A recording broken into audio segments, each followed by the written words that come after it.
You're tuned into RX Radio. Movement prescribed. Brought to you by Prescript.com. A personalized approach to keeping you healthy and making your best even better. Your hosts, Dr. Jordan Shallow and Dr. Jordan Ginta.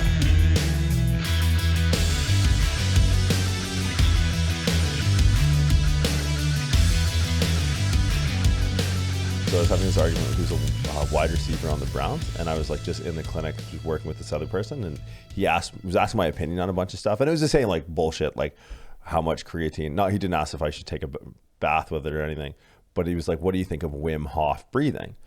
And I was like, I don't know, it's probably, if it doesn't have exclusion criteria, it's probably pretty silly. Like if someone has like metabolic alkalosis or something, you probably drive like that kind of hypercapnic stuff. And I was just like real surface level. I was working with someone else, and it was literally like the Mandelbaum thing out of the Seinfeld, where he's like, no way, wait till my brother hears this. I was like, okay. So I'm like in the clinic, and what his brother is also in the NFL. So he calls his brother in. He goes, yo, get a load of this guy. Like he thinks Wim Hof is silly. I was like, I didn't say it was silly. I'm just saying like it probably should have exclusion criteria if you had a kidney disorder or something like that. I'm just saying like probably not great for everyone. And if it is, it's probably good for no one, or at least good for nothing. And he's like, no. And so the brother's all riled up now, and they're like really animated, right? Like they're NFL players. They're 22, 23 years old. They're making millions of dollars a year. And then the guy goes, yo, wait until we tell our other brother. I was like, shit, Jesus Christ. So the other brother comes in, and he's pissed. I think he plays like LSU or something like that. And he was not entertaining it. Like the other two were kind of animated and like, oh, this guy, no, what do you know? And I like tried to explain some of the science to him. And like, they're just not interested. It worked for them. N equals 1. I'm good. And then this guy comes in and is like, nah, we're going to call our other brother. I was like, you're fucking joking. So the guy gets on the phone, and their other brother, thankfully, wasn't in the NFL, but he was a physician. So I had a conversation with this guy on FaceTime. So I have like 3 guys like mean mugging me in the clinic, and then this 4th guy on the phone who's like a little bit more diplomatic, but it's like talking people back from ledges, like trying to change people's belief, especially athletes when there's so much money on the line, is like has been the most frustrating experience of my life. I never thought I was ready for kids. But I'm like, oh, my whole job is dealing with children. I don't only have to deal with one of them, and there's no consequences. They're not worth millions of dollars. Like this is the easiest thing ever. It's like I can't imagine, because you've been doing this for how long now? It's been 23 years. Aside from the creatine bath, electrophoresis, like what are like the most frustrating belief systems you've had to overcome?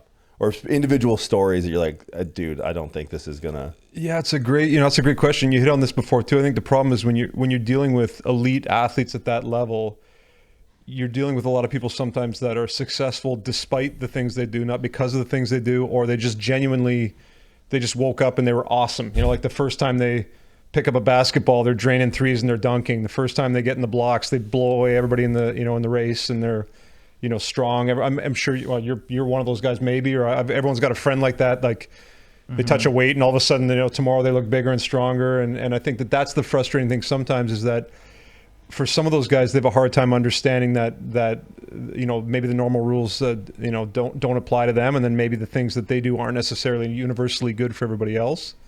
And I think that, and if you're not one of those guys and you aspire to be that guy, when you see what he does, sometimes you forget that. Again, they might be successful not because of those things that you see them doing on Instagram. That's just a coincidence, not a correlation. I think you have an interesting, like a more frustrating job further to that point, because not only do you deal primarily with hockey players, or at least that's like where your vocation seems to lie. But with hockey players comes goalies. Now, I was a goalie, and the thing that I get met with when I tell people I was a goalie is like, oh, you're way too normal to be a goalie. And I'm like, yeah, it wasn't that good. Because everyone knew like the weirder, like if I knew kids that were 20 years old showing up to junior tryouts half-dressed. Like they would show up in their minivan with half of their equipment on. It's like, this guy is going to the Olympics. Like this guy is the weird, who does this? Like no perception of how or no idea of how they're perceived. Do you have like, and you don't have to name names, but like a superstition that you've had to deal with when it comes to training, or a particular athlete that was like just really, I don't know, on a spectrum with this kind of stuff? Yeah, well, it's funny. I mean, you bring up goalies. That's the one that always pops to mind for me. And we've had, like in our gym, we've had some pretty interesting characters. And I think about like the late Ray Emery was, super. He was special that way, and that like genuinely one of the nicest, most generous, just best guys you'd ever know. But there's always the possibility that the wires cross and he snaps and he's just, absolutely loses shit, and everyone was scared shitless of him. So that would be, a good example of that uniqueness of goalies. But if I think about superstitions, the story that always comes to mind is I remember this would have been 2003 maybe. It was with the Toronto Maple Leafs when we were playing the Ottawa Senators in the playoffs, and about a week or two before the playoffs started, Eddie Belfour, who you remember, obviously amazing, Vezina Trophy winner, Stanley Cup champ, the whole deal. He was a guy that, even though he probably didn't look, he wasn't like a body, beautiful, buffed guy. He was probably one of the most disciplined, dedicated, regimented guys when it came to his health and fitness that I've ever met.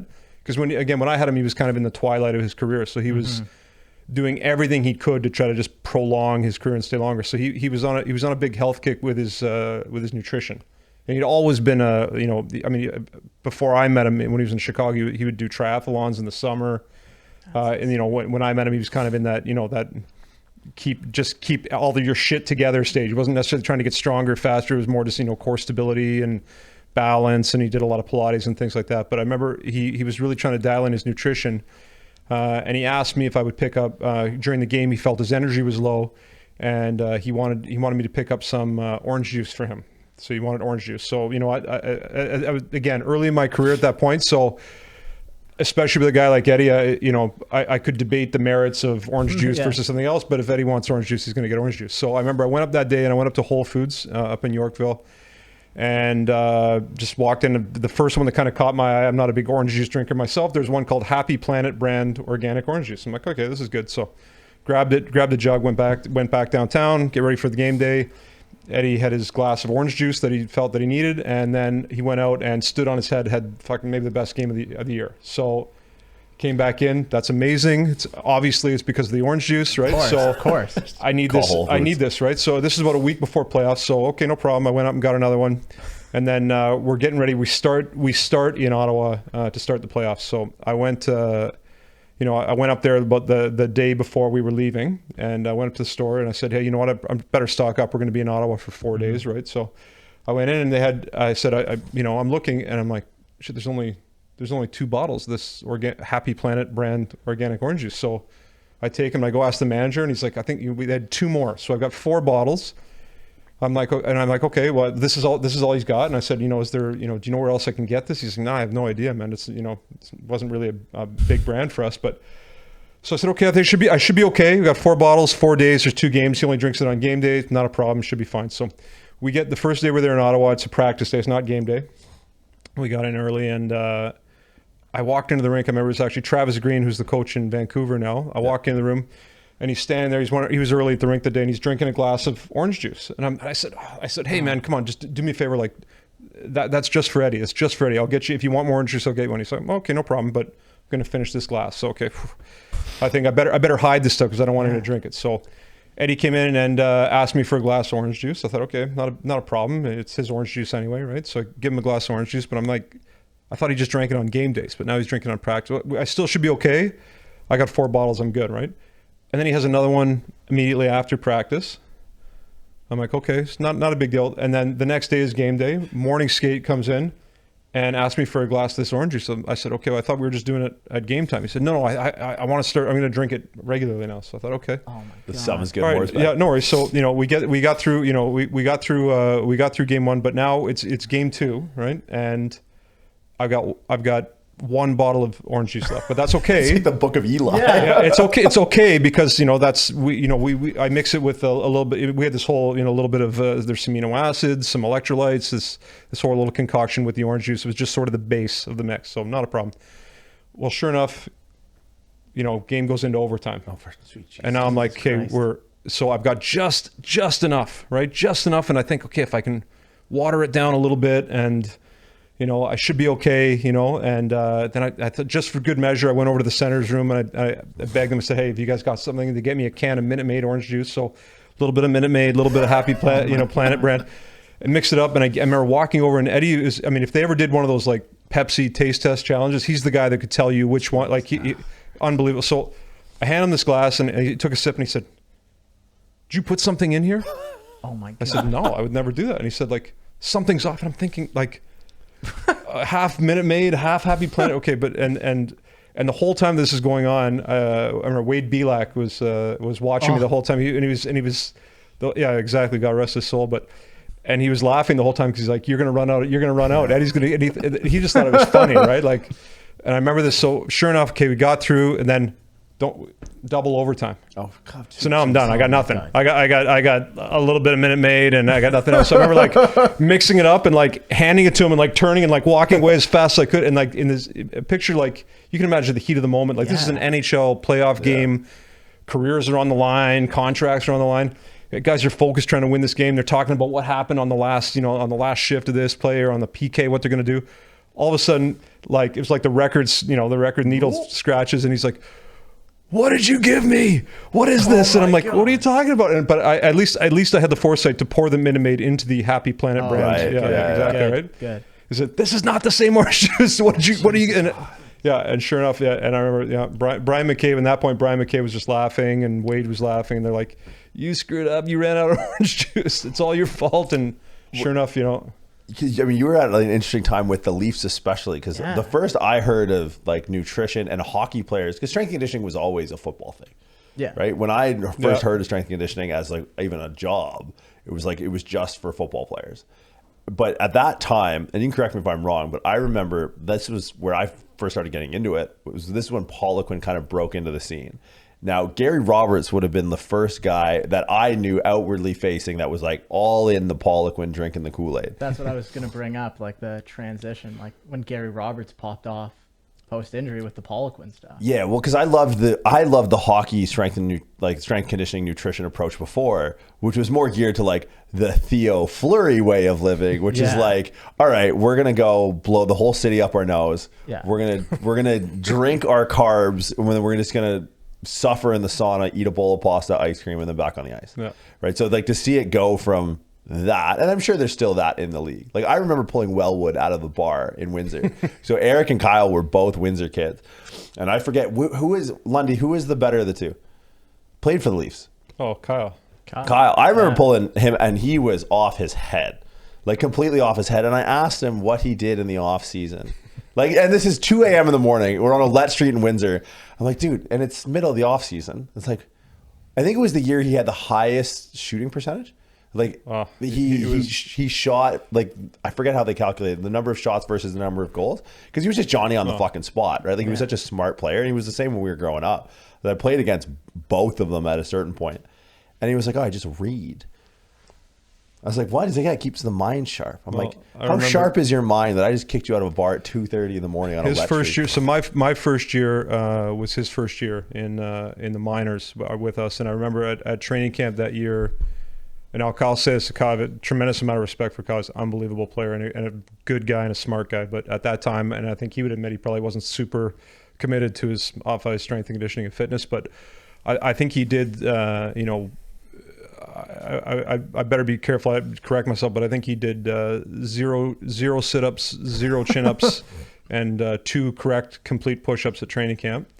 But then went out, not that year, the next year, I think he scored 50 points in the NHL. Like, unbelievable guy. But I remember Pat Quinn, that was one of my first big missions. He sent me down to St. John's, Newfoundland to tell me, you got to go down there and, read this kid the riot act. You got to tear him a new asshole, because Pat's like, Pat loved the kid as a player. He said, I don't think this kid can be a star, but you need to like go down there and just rip him a new one. So that's not my style. I'm not that guy, but a new job, first big job. So I went down there, and I remember like pulling him into the coach's office and I had to kind of psych myself up because it wasn't what I wanted to do, but just, you fucking piece of shit, lazy, this, that, ripped into him. And he just took it, sat there, said, okay. Didn't, and then went out that night. It was a game day. And I checked, said, do you want me to do this on game day? He said, yeah, who cares? He needs to hear it. So went out that night, scored 5 goals. Hit the post about 3 other times. Should have had about 8 goals a night. And I remember him coming in after the game and just looking at me like, "Hey, asshole! Like, how was that? Hey, strength guy, how was that for you?" And I didn't have any. I just said, imagine how many goals you would have scored if you're in good shape. Like, fuck, I don't know. Like, I don't know. What do you say? Like, but also too, like, I couldn't. The scariest part of that situation is not you going into the room. It's Pat Quinn going, "Hey, we got to talk." That would be terrifying to me. Yeah. Like, I've dealt with coaches in leagues in like peripheral sense, but they're there aren't coaches like Pat anymore. No, like that must have been terrifying. Yeah, he had a presence. He had a real presence. And like you guys both know, there's a difference between guys that act tough and guys that just genuinely are tough. So Pat didn't have to say anything specifically. No. It was just the way he carried himself, and you knew not to fuck around. You knew that he carried a big stick. I feel like Pat would be the guy who'd like take off his belt in the locker room and just start whipping kids with it. Just like he was just like the angry, capable dad. Like I remember watching interviews of him and just the size of his hands. Yeah. I'm like, that's an old dude. Like the size of his hands don't match the rest of him. He's like a bear. Pat Quinn to me was like, because I did construction before doing this, like he was just like a foreman. Yeah. He wasn't even like a coach to me. He was like a foreman. Like I'm sure he shows up and he helps guys once in a while, like some kid that he believes in. But like anybody that he believed should know what their job is, it was like there's zero help there. Right. It's like just like this guy coming down on you. You just see Pac walking in with the white That's hat all I can on think of is clipboard. this white hard hat in the change room. You know, he's beating guys down. Was that, and because that was a different time too, because I don't see there being as much interaction between the strength coach and the player coach anymore, just because of the revolving door. Like Pat was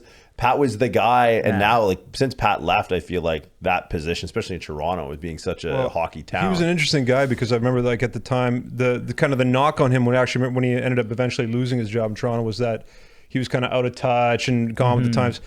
But I've talked about this before. I don't think people realize. Like I remember it was my first month on the job, maybe not the first week, but it was pretty early on. And I remember I had a day that was just a frustrating day. And I was it was there late at night, and he was walking past, and I was the last guy left in my office, and he came in and just sat down and just kind of a little pep talk how it's going. And he said, well, and I said, it's hard because I'm not a hockey guy. I didn't play hockey, so I'm not sure. Maybe sometimes I don't relate or if I'm missing it. And he said, well, I remember when I was in Philadelphia, I had a guy who worked for me too, and he wasn't really a hockey guy, but he figured it out okay. And as long as just this little pep talking about this guy. And then he when he stopped working for the Flyers, he opened up some physiotherapy clinics and then turned it into a chain. And, now that's Pat Croce. He owns the Philadelphia 76ers. Anyway, I got to go have a good night's see tomorrow. Kind of like, there's your little pep talk, right? But I think he was the first strength coach in the NHL Pat hired. There wasn't a strength coach before. Pat thought it was that important. Like the first female, I think, but certainly first sports psych was another Pat hire. Like he really did believe in that stuff. And he let you do your thing. And he actually liked that I wasn't a hockey guy necessarily. And he liked that I was into lifting heavy weights and doing stuff like that, which wasn't the norm back then at that time. It was a lot of bike riding and circuits. He didn't want that, and this would have been your time, right? The post-game Ottawa Senators on the bike Wade ride. Redden on the bike. Yeah. That's my childhood memory of Wade Redden is ripping it on the bike for every post-game interview, but his one assist. And I just remember, I think it was Roenick was sitting there just taking the piss out of him. He would have been in Arizona at the time. So sitting there with his skates on, standing a towel over the thing. He's pouring Gatorade on his face or whatever. And he's sitting there in the locker room just doing this. Like, and because they had just played Ottawa and they were sitting there just ripping the piss out of him because all they used to do, and I remember being a kid playing hockey and my coaches watching that. And we had to go run after games. I remember Lundy. I remember scaling the stairs at Bell River Arena because Orlando was so bought into the idea of the lactic flush that we had to flush out the lactic acid. I'm like, dude, I'm an out of shape 14-year-old. I'm just going to be infinitely more sore after this run than I was on 60 Minutes on the ice. Just to see like the shift in belief system, whether it's like these crazy electrical stim things, whether it's nutrition, and I think too, coming from a place where you weren't a hockey guy, hockey culture to me is something that is so uniquely like basketball and football guys a little bit different. Basketball, their faces out there more. NFL players kind of want to be rappers want to be NFL players, but more similar are basketball players and football players than any other sport to hockey players. How did you go from like not being a hockey guy to dealing with like just the lingo? The fact that they're not, for the most part, that physically capable. Like if your football background, like football players were strength and conditioning. How do you go from like, hey, your combine test is 225 to now what is it, 155? Yeah, in the NHL. Now they've adjusted it, but that was the test forever. Yeah. Was it a tough adjustment for you to walk in and we have to recalibrate your standards around like the culture? You know what? It's funny, but I've thought about that a lot over the years, obviously. But I think it actually worked to my advantage because I had no emotional attachment to anything that I did training hockey players. Whereas if I was a football player, I would always fall back on, well, the things that I did or the things that my peers or whatever colleagues did. But I think that in the case of hockey, I was able to look at it a little more scientifically and say, look, like I'm not, and the good thing was I'm not like, everybody here is better at me, better at hockey than I am. Everybody, right? So that we can get that out of the way. It's not like, I'm not going to tell you a story about back in my day when I played because I don't have a story. So I don't know anything about hockey. I would never pretend to be a hockey expert, but I can make you better at hockey because you're already good at hockey. I just got to make you stronger, faster, more mobile, whatever it is. So that outlier was an advantage. I think so, honestly, because and I think that guys did take the piss out of me too, and that's okay. And I was the butt of jokes, but I think it was good. I think it actually kind of endeared me to some of those guys, and I think there's certain we had an incredible group of guys then, like guys like Gary Roberts and Matt Sundin and Brian McCabe and Wade Belak. Those guys lived in the gym. Like, we had Robert Reichel, who people wouldn't really associate with training, was actually great. Michael Renberg was a beast. That guy could have been a world-class power lifter or a linebacker or something. We had guys that loved it, and I think they actually kind of got a kick out of the fact that I didn't know the right lingo and I had to learn. I think they liked that, actually. So I can relate to that because like I work a lot with baseball, and like I never played baseball as a kid. I didn't play hockey either. Like I played football, ran track, played rugby, played basketball, and then was too short. But even with me with baseball now, like I come into it, like you said, like I don't have a back in the day story. I don't know what makes me throw a ball hard. I probably can't even throw a baseball that hard. So when I look at baseball, like you said, it's more scientific or empirical in nature of like, I just know what this shape might be, or like I know kind of what the body does. And a lot of it comes more almost like from what you were saying, it's like suggestive to someone. It's like, hey man, like you're great. Like, I don't know why you skate so fast, but like, I know your body outside of skates would do this 100%. Better. So why don't we just do this better? It's objective. Like I don't know if you're good or bad at your job, and I know you're better than me, but I know that your internal rotation on your left hip sucks, and that's that. And thing. I know that's not normal. I know that's not good. I know we can make it better. It's the biggest hurdle to overcome, and especially with good athletes, is this. I can't stand this statement.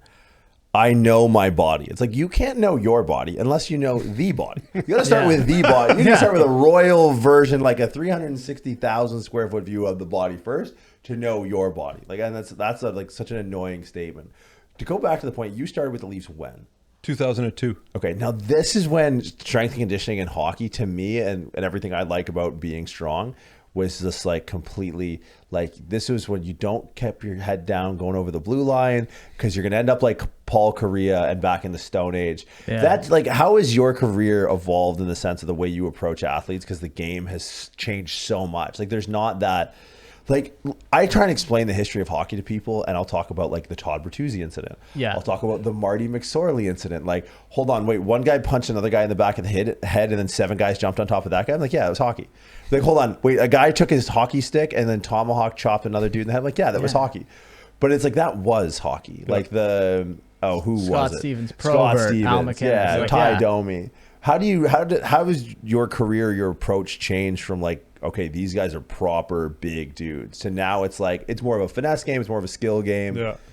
Well, we had guys, I mean, I think back in the day, like, a guy that I worked with a lot, Hal Gill, he was as big as probably 255, 260 at one point. On skates. And then terrified. And then finished his career probably around 220 when he realized, okay, that like that, before it was like, just get as big as strong as you can, and he was 6'7", I guess. So you just latch onto a guy and ride him out to the boards, and that's what you do. Or I remember one summer with Wade Belak, his goal was to get up to 250 if he could, and just we did everything. Mauro Di Pasquale, who was a mentor of mine, we were tweaking his diet. We were doing the anabolic diet and doing everything we could. And at one point, I remember him writing me an email and saying, just for your information, I am no longer able to eat any more solid food. If you need me to eat anything, send it to me in shake or pill form, because I'm done with eating. I'm eating 5-6 meals a day. But that you getting big and strong for a lot of players was a part of it, and getting fast. But it was always, especially young guys, need to get bigger. Everyone needs to get bigger, stronger, and as a consequence, faster. That's flipped around now, where everything is about speed. Everything is about quickness, speed, mobility. And if they can get bigger and stronger, great too. And now it's funny now, you're almost having to remind people that strength is still important. It's still important to be strong. Yes, you need to be fast, but that's a component of it, And that's across all sports, I find. Like, I was at Stanford when Christian did when Christian McCaffrey did his combine, or his combine to get in the league. And here's a guy who's gonna, he's now doing well in the NFL. He gets hurt a lot, and he couldn't bench 225 more than 10 times. No. It's like, dude, Yeah. you sometimes have like, safety's having a bigger stick than the other guy. Like, and he can run great, and he's like probably one of the freakiest athletes in the world. But if you get caught, though, And you're gonna get caught, right? Because That's there's a couple intersections of guys that are the Dallas Cowboys. Their new first round pick is like he's the fastest 40 on their team, and he's 255 pounds. It's insane. He's running a 4.4 flat or like a 4.35 at 250. It's like, what if he grabs you? Yeah. You're done, right? And now it's like hockey. Like, I miss the term. There's no better term than a big stay-at-home defenseman.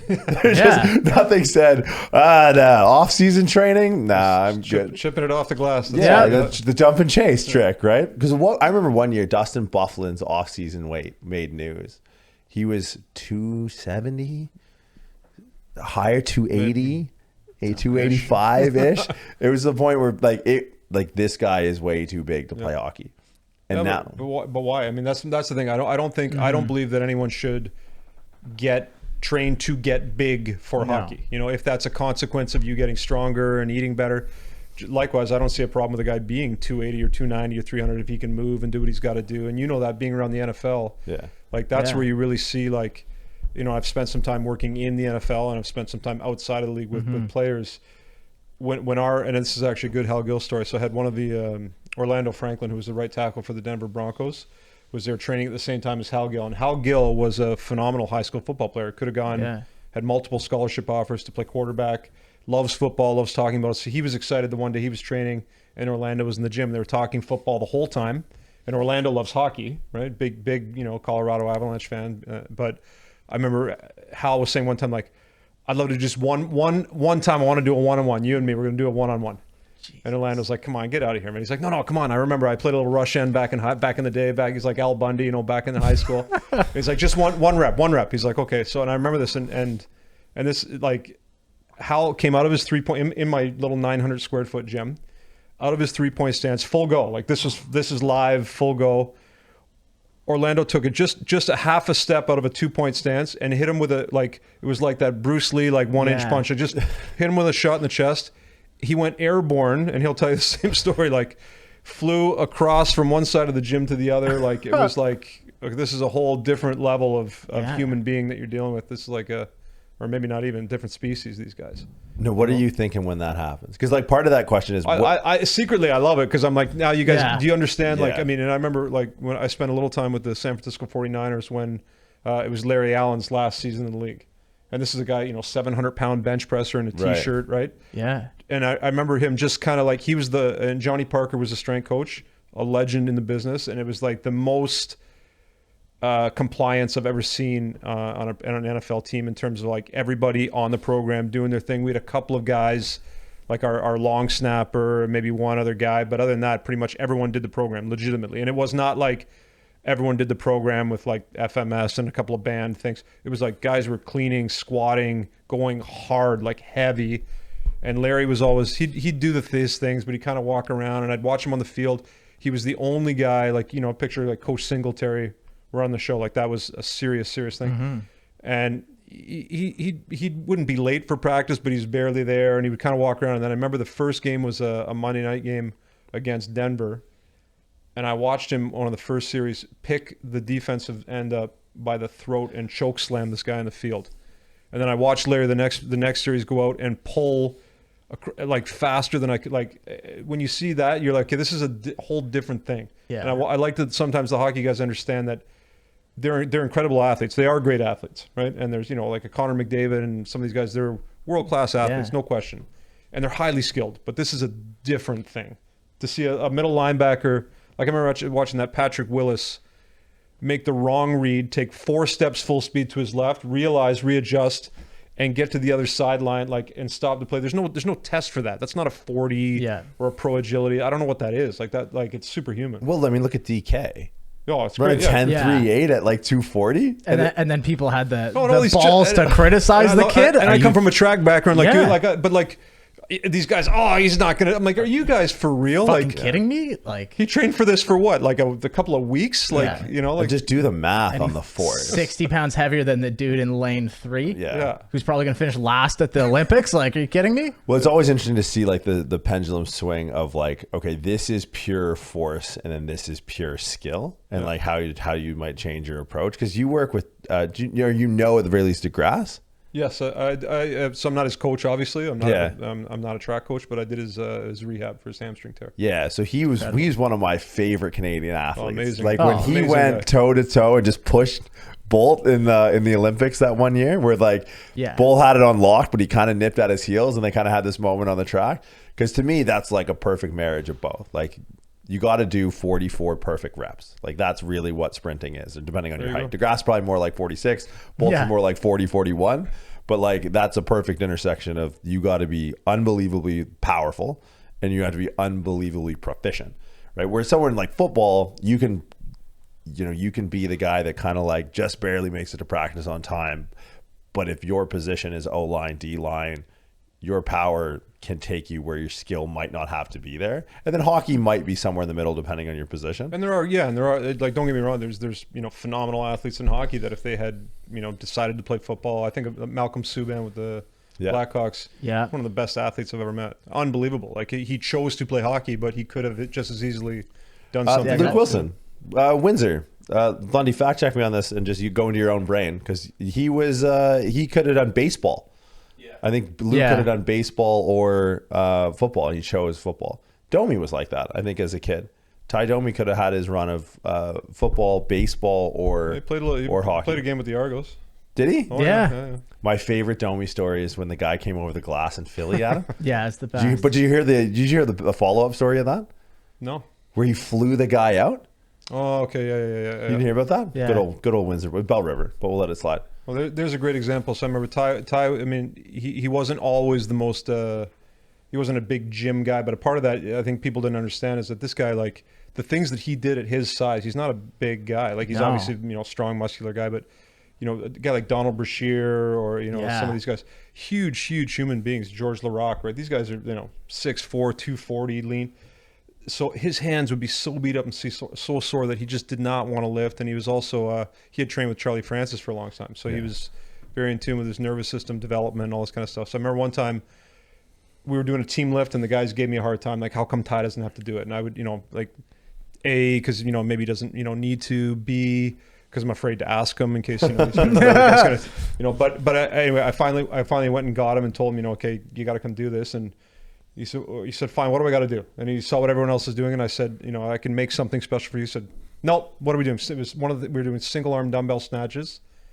Walked over there, grabbed a 100-pound dumbbell, ripped off a couple of reps, threw it on the floor, banged out a set of chumps. He goes, good enough? I'm like, yep, okay, we're good. Yep. Busted I knuckles. don't think he'd ever done the exercise before. Probably couldn't close his hand. It was so swollen, but it was sort of like, Did you ever get nervous when any of your guys fought? Like, I get like that now where I watch games, that I feel like the way my mom felt when she watched me play hockey. Yeah, it's funny, like and everyone, that doesn't like fighting or debates against it, which I completely understand. When that happens in the game, everyone jumps to their feet, right? Everyone tunes to the screen. It's different when it's a guy you work with, because I don't want to see anyone get hurt. I don't want to see that. So yeah, it's always a bit of an uneasy feeling for sure. One of my favorite hockey memories of all time, and I grew up a goalie, and when I played juniors, I made the team because I was bigger. And so what they would do is, if we were down or they needed a player out of the game, they would put me in the middle. It'd be like a 2-3 game, middle of the second period. We'd go on a penalty kill or something, and they would switch goalies. Line brawl. Why are they putting in the backup goalie? Yeah. And my job was just to grab whoever was in front of me and start fighting. And then that was like kind of just totally skewed the board of the game. When it was Ottawa versus Buffalo, and it was Ray Emery versus everyone. Oh, yeah. And he ran the whole court, and like it was one of those moments. They're called flashbulb memories, like where you remember where you were when you saw it.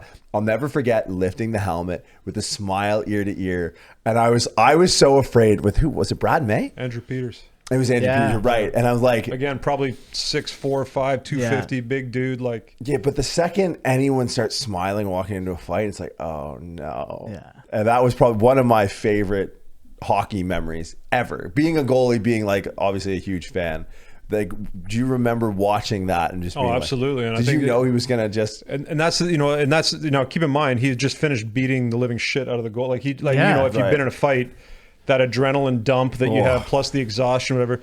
And now all of a sudden, one of the biggest, toughest guys in the league came over to grab him, but that was him. He had this you could say anything to that guy, and that's it sounds like you worked in nightclubs for a long time too. I did as well. And those are the guys that are screaming and yelling and ripping their shirt. You're not worried about that guy. You're worried about the guy in the corner who's just got that little smile when it's go time. That's the guy. That's the guy you want to be nervous about. It's the guy who takes his watch off. Yeah. That was always what I learned. The guy who takes off his shirt, you're fine. It's the guy who takes his watch off. It's like, okay, this guy knows. This guy knows. And that was the equivalent of off came the helmet and then just the big smile. Yeah. Just like the rope with dope. You're like, oh fuck, this is gonna get insane.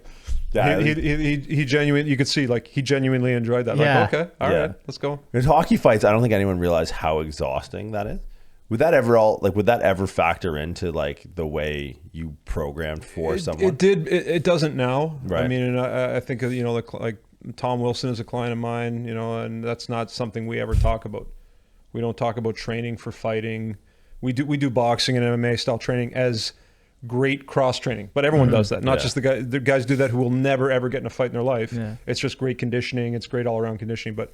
It used to, and there, I could think of again, I used to with guys like Wade Belak, with Nathan Parrott. That would be something we'd incorporate, especially if they're coming back from rehab. We'd have a rule no punches to the face. You're not allowed to hurt me. There's a safe word, but otherwise that would be a part of the return to play criteria because I don't want to find out when he's on the ice with Cam Jansen that shoulder's not ready to go. That's not the time to find out. That's the thing. How task specific is that in that era, right? Back then, it was a huge part of it. It was a huge part of it. We used to. Remember Nathan Parrott, who was probably, I don't know if there'll be another guy like him in the weight room in the NHL. This guy would front squat 405 to the floor for reps, to the floor, ass to grass. And how tall was he? 5'11". Yeah. 230-ish, 7% body fat, 8% body fat. Strong guy, but crazy, people, you ask anyone that played with him, or these triple clap push-ups, walk away push-ups, like a full from a dead stop push-up position up to his feet. He would, but one of the tricks that he had is we would hang the captains of crush grippers on a rope from the squat rack, and he would practice trying to close it on one grab, being in that stance and reaching out and closing it on one grab, and that kind of stuff was fun and interesting for me because you'd have goalie specific training and defense specific training, and then fighting specific training. That's not something we do anymore. Maybe for guys like that you want to do a little more prehab neck work, but we don't do any fighting specific training anymore. Oh man, could you imagine a guy who can close the gripper on one swat, grabbing you by the jersey and just doing the chin music thing? Oh fuck, that'd be the worst. Craziest. No, obviously within the parameters of this being listened to by the 4 people. Hi mom. The craziest story in the gym. Wow. Fights in the gym. We've had a few of those. Yeah, we've had a few. The Chris and Anthony Stewart, they had a few little tilts in the gym. A race, like a 10-yard sprint on the race on the track that didn't go one guy's way, or someone not didn't play defense in practice before, and they carried over to the gym. But really, so you'd have to now. Do you moderate or you just let them play it out? They're brothers, so I figured this is probably nothing new. They'll figure it out. Whether they'll do it. If it doesn't happen here, it's going to happen at home. So get everybody out of the way and let it go. But I don't know. Some of the feats of strength kind of stuff. If we're talking about hockey, Nathan Parrott pops to mind for sure. He had some crazy freaky things. Would he classify? Let's do this. Strongest.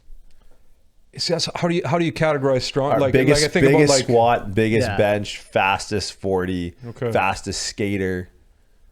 Well, I'm gonna take Andre DeGrasse right out of the mix. Yeah. Right, but fastest everything. Yeah, go your Mount Rushmore of people that you've had in the weight room. If I'm talking, hockey, I'd say Nathan Parrott is there for sure. Tom Wilson would be a guy right now who's got those kind of numbers. Although we don't really train with Nathan, it was and I would say it if he's here too, but this guy's probably not playing more than 10 minutes a night, right? So we don't need a huge engine, but he's got to be brutally strong. He's got to incredible grip strength. So we did a lot of training specific to his job. So he would do all kinds of he was, like I said, he was a 405 front squatter, and You know, I think he's one of the only guys I've seen do like SOTS pressed with 135, like from that, which, you know, I'm sure in the Olympic weightlifting world it's probably not that impressive, but for a hockey player that doesn't do that. I think actually Anders Eriksson is a guy I saw do, 135 pound close grip, like hands together, overhead squat for reps. That was pretty impressive. I've never seen too many guys do that. Matt Sundin was actually incredibly strong. Like, a lot of people because he doesn't, you know, not a big chest and bicep guy, but a huge deadlifter, you know, huge back, real strong guy. Man, I have to think if I put all-time numbers there, Wade Belak would be up there for sure. And the guys that kind of filled that role if we're talking hockey specifically. Who are like the mental monsters? Like, who are the guys who first in, last out, like the Kobe's that are like 3 a.m. Yeah. Yeah, well, I mean, we already talked about Eddie Belfour, and he's a guy that wouldn't kind of get that recognition because he's not a typical gym-looking guy, but he's there. Gary Roberts, obviously, for sure. Gary was a freak, and so many stories with him. Like my first year there was basically, that was my full-time job was rehabbing Gary, and he made that clear to me that, you know, even though my contract was with the Toronto Maple Leafs, I'm your full-time job, and then that's your part-time job. So, but I mean, he was, you know, 2-a-day workouts, getting treated every day. I mean, he was over the top with that stuff. Brian McCabe, same kind of level of discipline.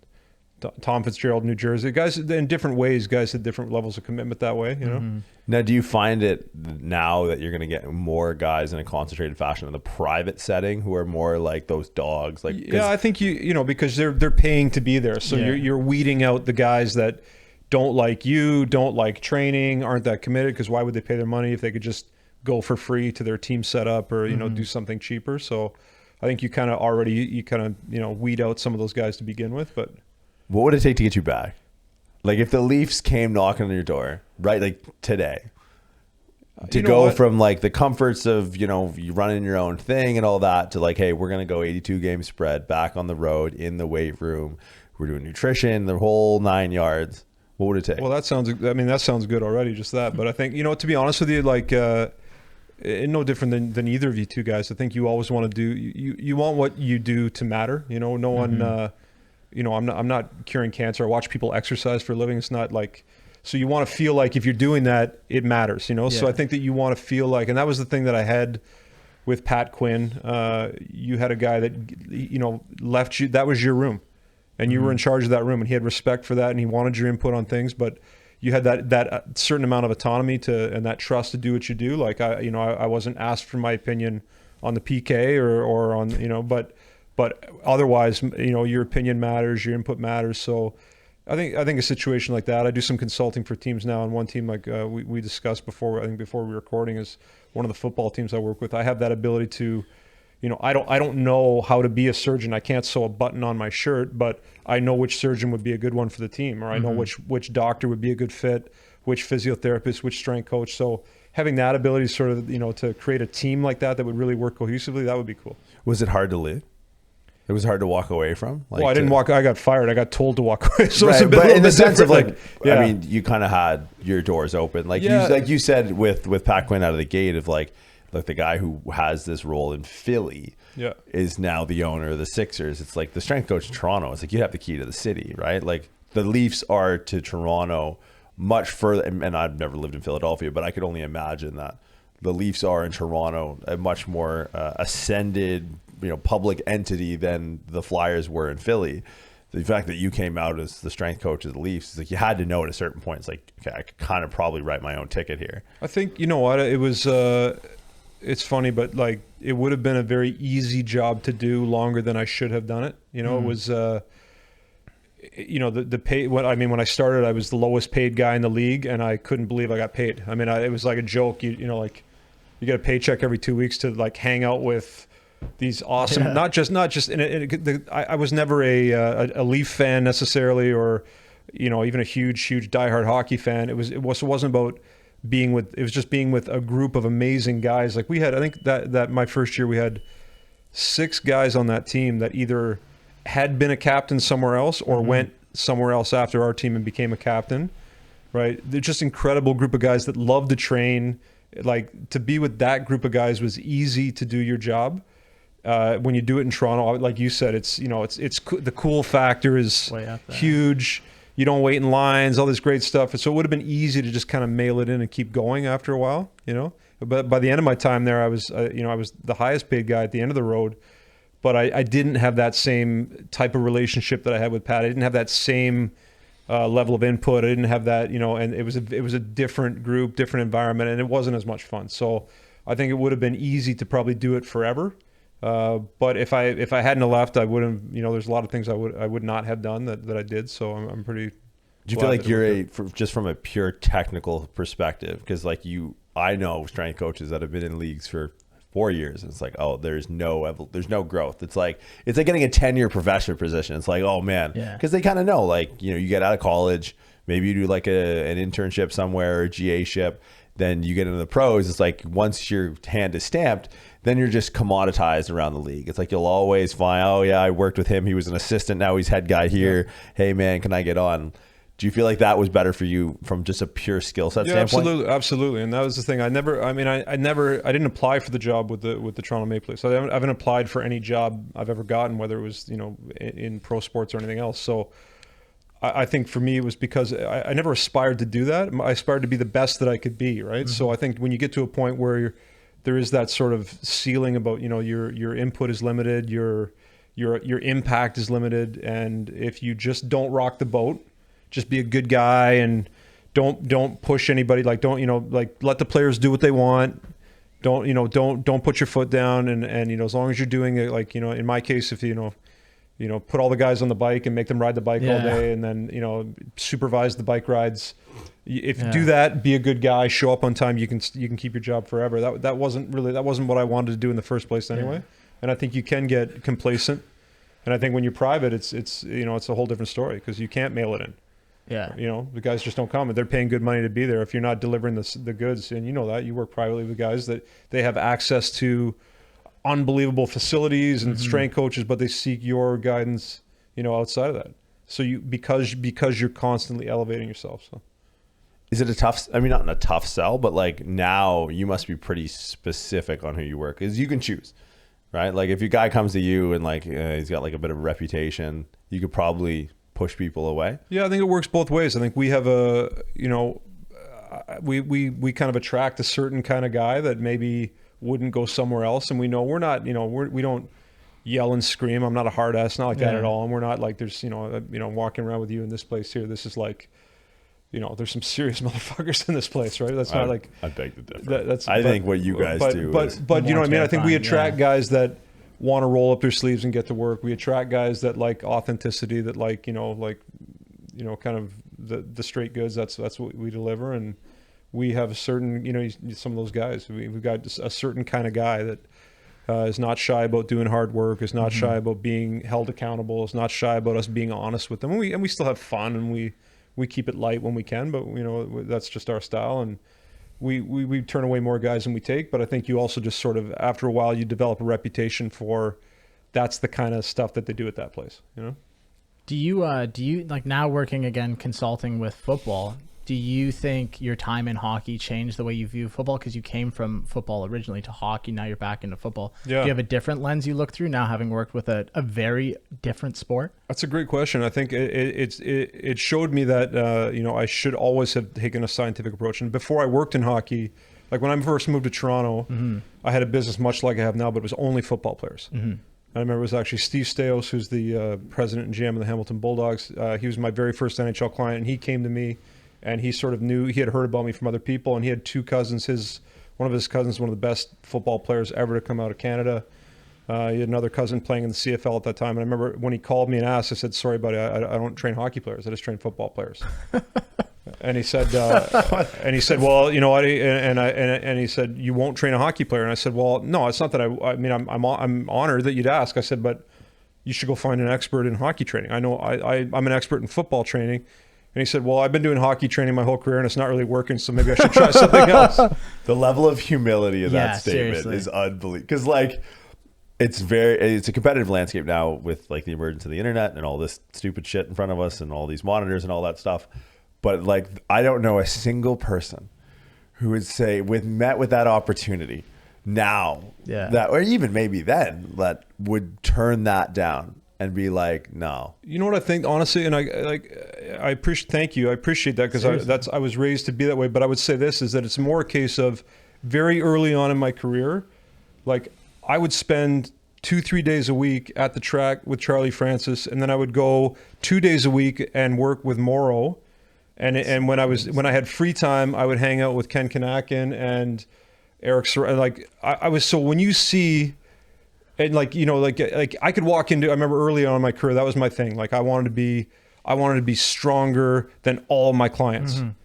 And I remember Paul Check, who was a mentor of mine at the time, saying like, I'm sorry, like, are you some kind of former famous pro athlete I've never heard of? Are you some world champion lifter? Like you want, you want to be stronger than all your clients. Okay. So you're basically limiting your business to people that are not as strong as you. Like, are you, I don't know, did you win the world's strongest man contest or something? So I could walk into a hockey room and be like a big, strong guy back then. But I've been around guys like, you know, like Jordan, guys that are like strong, super smart. When you see that level of guy, you know, I still think I'm good, but I'm not that good. Like I know where those guys are. So that always kept me grounded from day one. Like anything I could do, like I could seem like a speed expert, but I've hung around with Dan Paff and Charlie Francis. I know where I'm at. I know I'm good. I'm good. I'm not saying I'm bad, but I'm not that, you know? Yeah. I'm not Morrow. I'm not Eric. I'm not Ken. I'm not, you know, whatever it is. Yeah, but you're also comparing yourself to like, because no one the is. Mount like, Rushmore of names. Right. And for like the people that are younger than me who listen to this, like I got into fitness, I don't know, 10, 11 years ago. So it's like when I graduated high school and started really getting into this, it was like names like yourself and people that you mentioned, like Dee Pasquale and Paula Quinn and, you know what I mean? Obviously like Charlie Francis and Dan Paff. And it's like those names that you're mentioning, like people, it's sad that some people that listen to this podcast won't know those names as much as they'll know the ripple effect that those names had. Like they'll know people who are just spouting things read from the books that those people wrote. Well, and that's the thing. I mean, I would hang out at Morrow's house, and every time I was there, you know, a call would come through. Oh, it's Charles Polkin on the phone. Oh, it's this guy on the phone. Oh, it's that guy on the phone. It's like calling this guy. Hey, what do I do about this? What do I do for that? What do I do for? Oh man, I screwed this up. How do I fix this? Like, but so the problem is that was normal. I didn't know, like, that was my baseline. So I always knew where I stood in that pecking order, and I never felt like. Anytime someone would think that I had done something cool, I'm like, yeah, but I know this guy who's like done way more. I think it's okay. I know God. Yeah. So it's like, but you know, did I turn water into wine and then walk across it or some bullshit like Charlie does? That's crazy. How did you get linked up with those guys to start? Like, well, Charlie was just random. I remember walking into the track and field center at York University. It was completely empty. Rory Mullen, who's we used to work together. We ran a little business together. He was the therapist for the Raptors for like, I don't even know, 12, 13 years. We were there working with, actually it was Rowan Barrett. So RJ Barrett with the Knicks, his dad was a hell of a basketball player, and probably if Canada basketball was a little further ahead at that time, he would have had a great NBA career too. But and just waiting for him to show up, and this guy walked in, and I was like, fuck, I know this guy, I recognize this guy. And I see him, and he sits down on a bench, and he's got whips out a Snickers bar, and he's hanging out, and all of a sudden a track athlete comes over and he's coaching this, and I'm like, fuck, that's Charlie Francis. And I'm like, oh, this is crazy. What are the, unbelievable. And then didn't say a word, just kind of looked from afar, and then, next day come back to work, and there's that guy again. And then pretty much, he was there, at least 3 days a week. There might've been, some 75-year-old guy walking laps around the track, someone kind of doing some circuit thing in the corner, and Charlie Francis and me and Rory Mullen, and we would sit there, and eventually that morphed into sitting on a high jump mat for like 3 hours with Rory Mullen and Charlie Francis while Charlie breaks down everything that's going on in the world, like, from sports to politics to religion to whatever. Like, it was just this random organic thing, and he was anyone could have walked in and talked to the guy. He was, a little, not always a warm and fuzzy guy, but like, I think if he knew you weren't an idiot, he would suffer your questions and things like that. But it's weird how these pockets emerge, eh? Like we were with Andy last week, Andy O'Brien, and he was talking about going to Western University with like the CMO of TD Bank, with Ben Pekulski, with John Berardi. it's like, and all of these guys who are superlatives in their own right, in their own disciplines, they all came out of one little place. It's crazy. And then, you know, in the Toronto area now, and like Toronto, I think Charlie was, for those who know, like obviously know Charlie and like the work he did at the Olympic level, but it's like, it's weird to see like just pockets just pop up.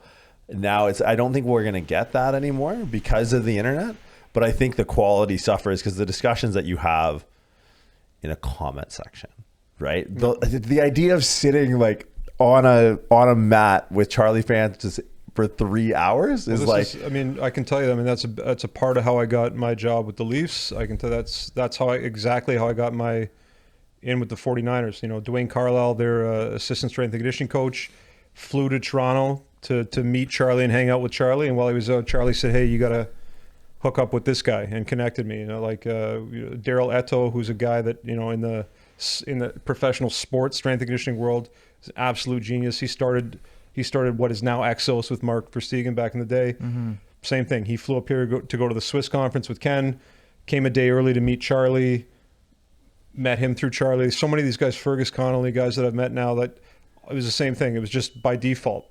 They came to meet Charlie. Charlie said, "Oh, hey, you should meet this guy too. He's a good guy." You know, that was so it was crazy. And, you know, through Ken, became friends with Morrow and Eric and all these guys. So those connections are incredible. It's got to be so hard to learn new things. I think like just in what you were mentioning and like what you're talking about, like being able to have that conversation on a high jump mat with Charlie Francis, like to be able to understand that. But I think it's interesting, and something that gets lost now in the internet is the fact that it's like, what's that quote about, like, you know, your character is what you do when no one's watching kind of thing. Like the character of man is something like when no one's watching. But it's the idea that like if you have a conversation that exists on the internet today, so many people filter through the thing that they end up saying by how they perceive it read by the people who are going to like read the caption or the tweet that they write. Is this right? Who's reading it? Like, is Matt Nichol going to see my fucking Instagram post about sports and think I'm a loser now that I added him because we're doing some Swiss thing on the same billing? Is Shallow going to think I'm an idiot when I talk about stability? Yeah. But it's like, it's that ability to sit on a high jump mat with somebody, or our ability to sit here when the mics were off and like we can engage, where it's like, I feel you're so much less guarded in your ideas, or you can take longer to get them out. And like, I'm someone who has a very hard time getting ideas out. So it might take me 3-4 iterations of trying to explain myself to get it out. But it's like, that's in that value, right? And that's something that's lost in the internet today, because people immediately try and put a value on whatever they're saying. I would immediately discredit anyone who ever told me anything if I learned my craft from people like that. I feel like ultimately you start so much further ahead, but I think not the humility part of you that I definitely don't have. Like, I've been lucky to learn from, like, I was in a Silicon Valley where I had friends that are nowhere near, but like I was around some people who are around the league that people kind of know now. And I, with my hard-headedness, someone will try to tell me something. No, I know someone who taught me about this. Like, why would I listen to you? Like, none of my friends have nearly the amount of gold medals attributed to them and their athletes as you would. Like, the amazing part to me is that you even field conversations. Actually, that was the first interaction I had with Charlie. And I remember, like, I knew who he was. He had no idea who nor should he. Why would he know who I was? I was nobody. Still am. But I remember we were doing hurdle hops, and I had my hurdles set up, right?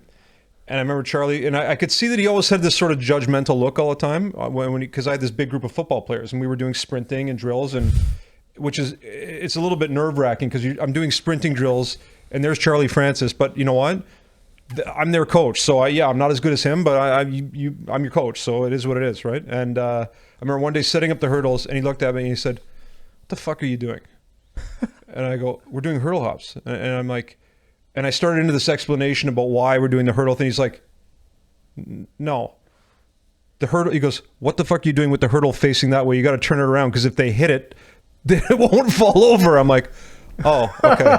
Yeah. And I think after that was kind of the icebreaker. Like, I thought he was judging, like, well, because, you know, they do the acceleration and they plyometric, blah, blah. He's like, yeah, that's great. I just meant that you need to turn the fucking hurdle around because if they hit it, they're gonna bounce off it. But yeah, it's funny. Like, my experience, I think, being humbled. We talked about it on another podcast. Like, I got into powerlifting like right out of high school, and my first experience ever being in a real powerlifting gym was at Westside Barbell. That was your first experience? Yeah. So I was like lifting at a commercial gym, and like I was relatively strong. I was 146 pounds. Like, I never wore a belt, and I didn't know what anything was. I just saw what these bald-headed guys did on the internet, and I went, well, fucking, I can kind of understand this. And then my old man called Louis Simmons. He's like, my fucking kid's like lifting these weights. Apparently he likes you. Can we come down? Because I'm from Windsor. He's like, can we come to Columbus? And Louis is like, only if your son trains. And my dad's like, oh, I think he'll agree to that. So we drove down. I trained at Westside. It was completely nerve-wracking. Is this in the current or the old gym? No, this is the new gym, the new Westside. So this would have been 2011. Wow. Okay. I trained there. And that's like the end of the first year of me doing powerlifting is me like training at Westside Barbell with Louis Simmons, like yelling at me from the corner, random things like put a green band on, use the bamboo bar, do 100 reps of hamstring curl in the massage bed. And that was what it was every day. So it's like, that was what I knew about weightlifting. And then I like got a job as a personal trainer and I ignored everything people said to me. I was like, I have this book and I was holding it like it's the Old Testament. I'm like, it says book of methods. I got to do 100 hamstring curls and shut the fuck up. This is what I do. And I did this forever. And then I got a chance to do bobsled. And by no means am I a bobsledder. I did bobsleigh. I tried out for it. I went out west. And you're beside these freaks like you were mentioning, right? And like, I remember I was in Calgary and we were in the Under Armour training facility. It was me, everyone on Team Canada bobsled, and Connor McDavid doing like lateral hops in the corner. And everyone's just stared at him like he's some kid. And like, meanwhile, there's a guy in the bobsled team doing like straight arm snatch grip raises with 275. Some guy's loading 3 plates before he warms up for bench press, laying down, hitting a 315 bench press, walking over and standing box jump on like a 52-inch box. And then going and riding the bike that was his workout for the day. And I remember at that moment, I was like, oh, I just exercise in front of people when I do powerlifting. And that was kind of like the turn the hurdle around moment for me. I was like, oh, like when I do powerlifting, these are general exercises in front of people. This is like, these are athletes. Like, this is never going to be what I am, right? Like, it's the Charlie Francis moment. I'm like, well, anything this guy tells me to do now is correct. Like, he benched 315 and jumped on the roof of a car. Yeah. I mean, it must be hard for people who don't have that. Yeah, and like, that's my 2 moments of learning anything were those 2 moments, right? And I just remember coming back from bobsled, and then at that moment, I knew I was able to learn more. Like, that was kind of like when the door was open to learning from people. Because like at that point, I thought I knew everything about powerlifting. And then I came back and I thought powerlifting didn't even mean anything anymore. And I was like, no, what's this other thing? Like, how do I do the powerlifting but also run fast? Yeah. And like, what are these cleats and how do I run? Like, I ran in these Vans when I did the combine for bobsled. And then I bought a pair of spikes. I'm like, I don't know how to sprint. Like, I'm running in Vans at this tryout here. How do you filter incoming information? Because you kind of said that, you know, your guys set the precedent for your culture, right? They know what they're going to get. Like, they're going to get kind of like a straight from the hip approach. How do you go from, you know, being open to new ideas, also having systems and methods that you become known for, but also being adaptive in that framework? Yeah, I think, you know what, maybe it's I don't know if it's you know, there's a fine line between humility and insecurity, and I think I'm not a closed-minded guy, and if you talk to anyone on my staff, I'm always looking at new stuff. I'm always looking for new ideas. And again, I don't know if that's humility or insecurity or somewhere, maybe a combination of the two.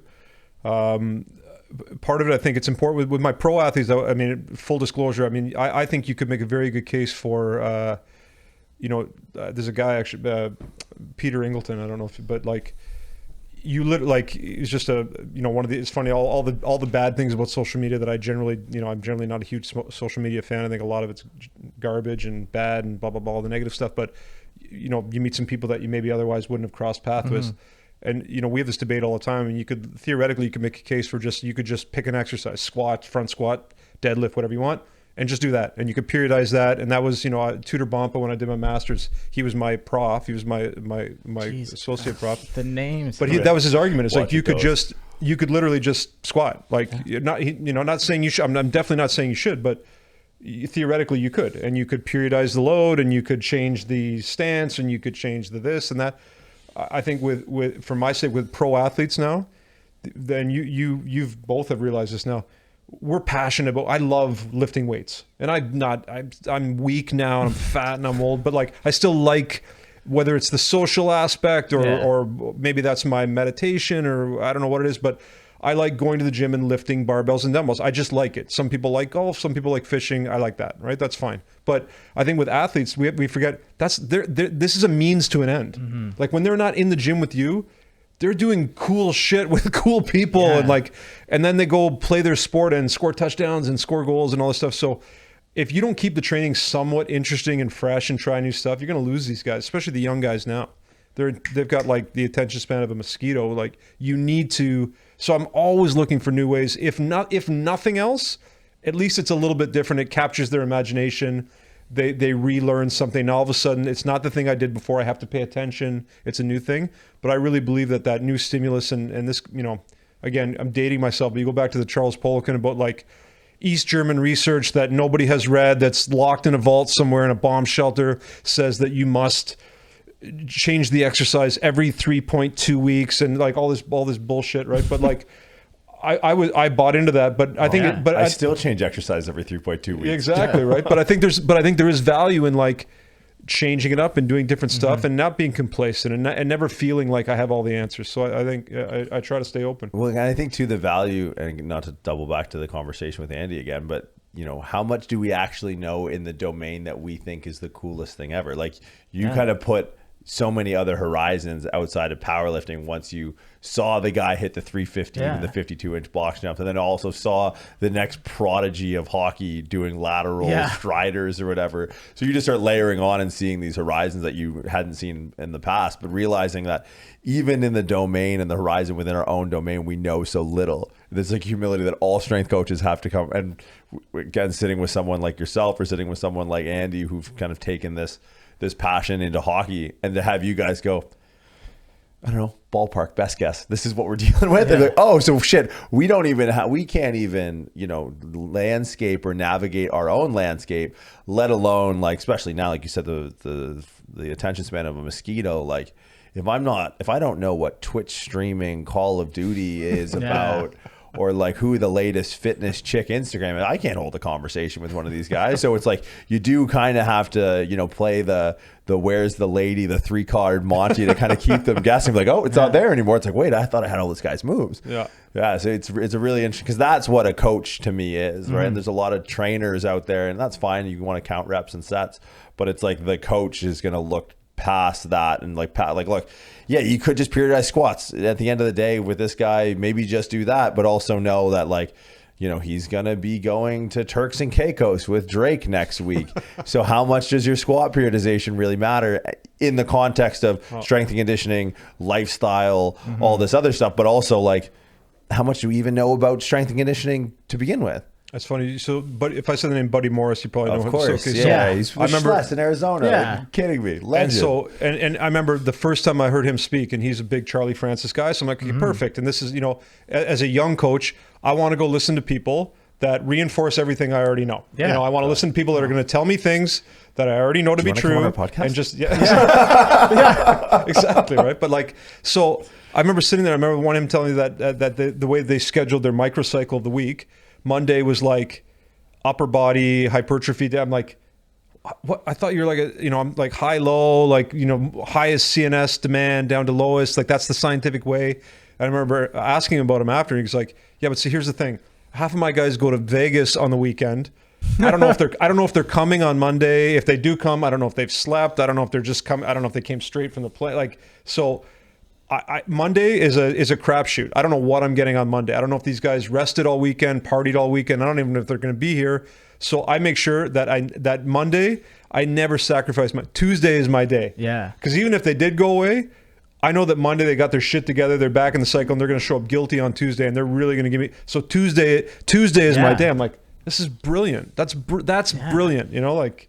Well, I mean, it is something when you get to the pro level.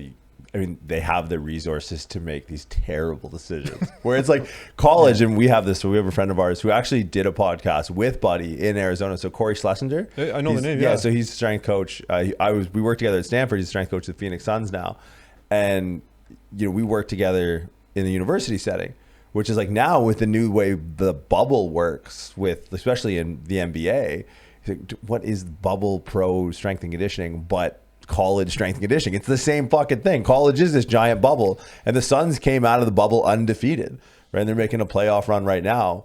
But it's like, it's so funny that's an adaptability on a coach, because everyone gets you can get caught in your ways in a system that gets you to the pro level, and you can marry your way in there and you could know a guy that knows a guy, or I knew a guy who was the chiropractor for the Oakland Raiders because he was painting his in-laws fence and they lived next door to the owner.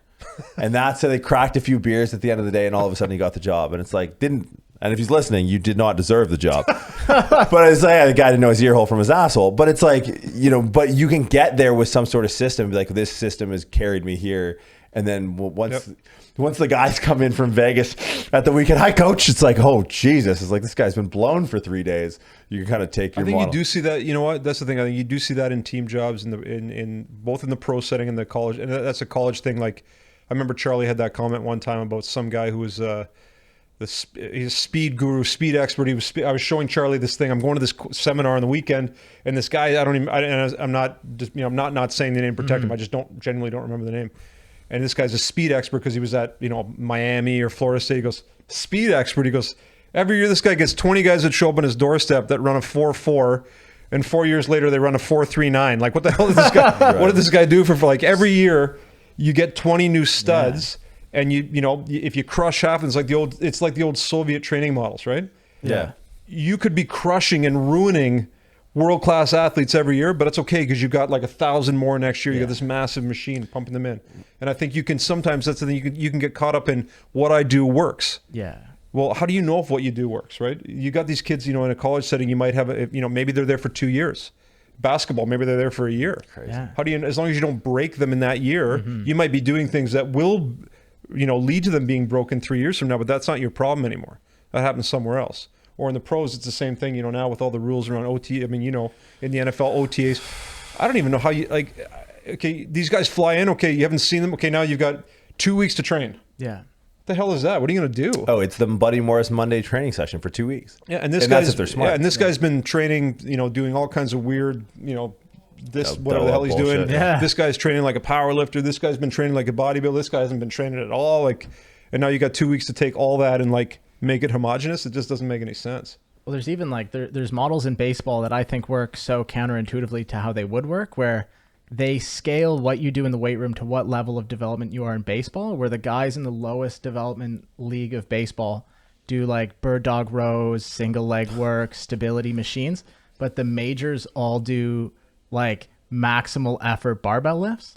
And I'm like, should that not be at the most basic level? Invert the pyramid. That happened a couple of years here, and there's years ago here where it's like you got some guy hurts himself. Yeah. Doing like super heavy. I'm like, what do you do? Like, just keep this guy in one piece. Like, just, bubble wrap him in between games and get him to the next game, The development guy should be doing the heavy deadlift. Yeah. Baseball guy in the bullpen, just give him peanuts. Yeah. What is he doing? Why is that guy pulling trap bar deadlift jumps on a Tuesday, throwing on Wednesday? It makes no sense. Well, that's the John, fucking name, John Elway, strength coach. Yeah. Forever. We just said, look, my job is to make sure John doesn't trip over weights in the weight room. Yeah. Like, that's it. Just shy of putting him on the fridge cart, like Hannibal Lecter. Yeah. Just getting him to machine. Like, I'd carry you if you want me to. Yeah. You figure out kind of trial by fire. Like, and I think that's the same with, like how athletes kind of go through this. Enough time and pressure, you're going to get a diamond. It's the same with coaches. It's like at some point, coaches will make these fatal errors and realize that there's not enough numbers out there. Like, you start to see or hear these names. It's not like we talk about luck of the draw of like, oh, this guy got lucky because his old lady's dad got the job or whatever. But there's names that you bring up that are continuously, and you're part of this group of names that keep coming up. It's like poker. It's like, poker could be a game of luck, but there's always the same 8 guys at the head table, right? And the strength conditioning is kind of the same thing. So at a certain point, you have to be able to like delineate what matters and when it matters, because you're not here like by accident, right? And all the names that you mentioned are all there for a reason. I think it's they come to these crossroads and they actually put some thought into it, like, does the Monday session matter, or do I stick to my guns of this model that I had ingrained in my head? Like, he knows this. I haven't front squatted more than 6 reps in 15 years. Paul Quinn said, because Paul Quinn wrote an article that said don't, and it's like, and I struggle with that, and it's only being around people like you, like Andy, like Buddy, and contemporaries now, like Corey and yourself, where it's like, oh, I can watch them change in real time, and I just sit there and watch myself age and not change my stupid mind because I'm too hard-headed. But I think because that was the tail end before there was social media, where you could say I just read a research paper that was out of Turkmenistan that like proved this, and like this is the way it is. Yeah. Oh, okay. I don't know. It's Charles said it, so I guess like I have no way of verifying that. I don't know how to, Yeah. I got to learn French to read half the stuff that Paul Lickman would cite in his articles. I took so much vitamin D that it made me ill. I was just gonna say, like, I remember like getting into Paul Lickman like right before Paul Lickman Group became not him anymore. Right, the then he Biosteel became days. Strength Sensei, and I remember like being a scrawny kid and like I don't know, banging like so much L-carnitine, like I don't know, 10,000 IUs of vitamin D like 3 times a day, 8,000 milligrams of fish oil, and then doing like 4-2 dips. And I was like, well, why am I still so small? Yeah. I'm like, this guy's walking around with 24-inch arms. I'm here doing like 8-second negatives in the dip machine. I'm still tiny. But meanwhile, the guy in the gym with the 20-inch arms over there is just doing the same just thing doing, they were doing. Anything doesn't matter. But I'm walking around with these printed off Paul Lickman articles that I've printed and highlighted, using them as like cited research papers to people. Like, this is why your training sucks. And I'm 146 pounds, like an idiot. Now, like, how do you project like moving into the future? You just moved into a new facility. Yeah. You still just gonna run kind of like your core group of guys, high exclusion criteria, sticking mostly with the NHL, or like? No, I mean I just think this year alone we had WNBA basketball player, NBA basketball player. We've had pro golfers, tennis players. Like that's the thing I love. I don't. It's not about hockey at all. I've just sort of that. I live in Toronto and I have a gym in Toronto, and it becomes hockey. I mean, originally it was football. It was. I don't think it's about that. And I really enjoy sometimes when I get an athlete from a different sport or weird complicated injury, because that's the fun part for me. It's the mental challenge of putting the puzzle pieces out and trying to figure out what to do with it. So, I enjoy working with athletes because it matters. I like what I'm doing to matter. I want people to, if I care, and I know that I don't necessarily take myself that seriously, but I take what I do very seriously. And if I'm going to bother being there, I want it to matter. I want to do something that counts. And that's the part I like about pro sports, is that there is a scoreboard and there's metrics, and I can see if I can have any theory I want about training, but I'm going to find out next year, not just at training camp, not just about his height and weight and bench press and whatever. I'm going to see, was this guy faster? Did he play better? If he didn't, then the onus is on me to try to get better. So I think I'm always going to coach. I'm always going to train. I just love it. It's just what I do. I think I really kind of feel like it's who I am. I do like, you asked before about that consulting piece. That's fun for me too now, as I'm not getting any younger. I'm not getting any cooler. I don't know like you said, I don't know the jokes anymore. I don't know the cool stories anymore. And I'm not going to walk in a gym and blow anyone away with my physique or what I do in the gym anymore. So hopefully I can still harness some of my brain power to, put teams together and mentor other coaches, and being around you guys is inspiring for me, because I see like that's when I came up, it was like you had guys that understood the science of training, but they were in a lab somewhere, or you had chiropractors that knew a lot about how to rehab guys, but they never dare set foot in the gym, and you had meathead guys in the gym that didn't understand the science or the health. So I thought that was, it was cool for me, because I could kind of do a little bit of both. But now I see guys like you that can go in the gym and lift with anybody. You could get your hands on a guy and treat him and do stuff. I see that new generation of guys coming out, and I realize that my days are numbered, man. I better start finding a new way to contribute. It's not going to be doing that. Now, from those interested, like from the coaching consulting services side, how would someone get a hold of you?